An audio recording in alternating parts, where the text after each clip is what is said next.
വധശിക്ഷയ്ക്ക് വിധിക്കപ്പെട്ട പ്രതിയുടെ അവസാന വാക്കുകൾ ടാഗ്ലൈൻ ആക്കി മാറ്റിയ ഒരു ബ്രാൻഡിന്റെ കഥ കേൾക്കണോ? പറഞ്ഞു വരുമ്പോൾ നിങ്ങൾക്ക് തീർത്തും സുപരിചിതമായ ഒരു ബ്രാൻഡാകും അത്. ജസ്റ്റ് ഡു ഇറ്റ് എന്ന ടാഗ്ലൈനുമായി വന്ന നൈക്ക് എന്ന ബ്രാൻഡിനെ കുറിച്ചാണ് പറയുന്നത്. 1988 പ്രശസ്തമായ അമേരിക്കൻ സ്നീക്കേഴ്സ് ബ്രാൻഡ് വളരെ കുറഞ്ഞ സെയിൽസുമായി കഷ്ടപ്പെടുകയായിരുന്നു. പല മാർക്കറ്റിംഗ് തന്ത്രങ്ങളും മാറി മാറി പരീക്ഷിച്ചെങ്കിലും അത് പ്രാവർത്തികമായില്ല.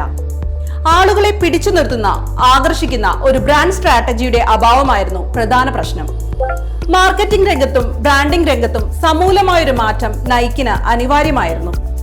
അങ്ങനെയിരിക്കെ നൈക്കിന്റെ മാർക്കറ്റിംഗ് അഡ്വൈസറിന് ഒരു വധശിക്ഷ നേരിട്ട് കാണാനുള്ള അവസരം കിട്ടി. അവിടെ വെച്ച് ആ പ്രതി അവസാനമായി പറഞ്ഞ 3 വാക്കുകൾ അയാളെ വല്ലാതെ സ്വാധീനിച്ചു.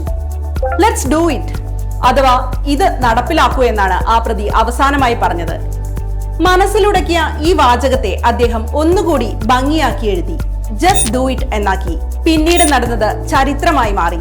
ഇന്ന് ലോകം മുഴുവൻ കീഴടക്കിയ സ്നീക്കേഴ്സ് ബ്രാൻഡ് നൈക്കിന് അന്ന് പുതിയ ടാഗ്ലൈൻ ഉണ്ടായി.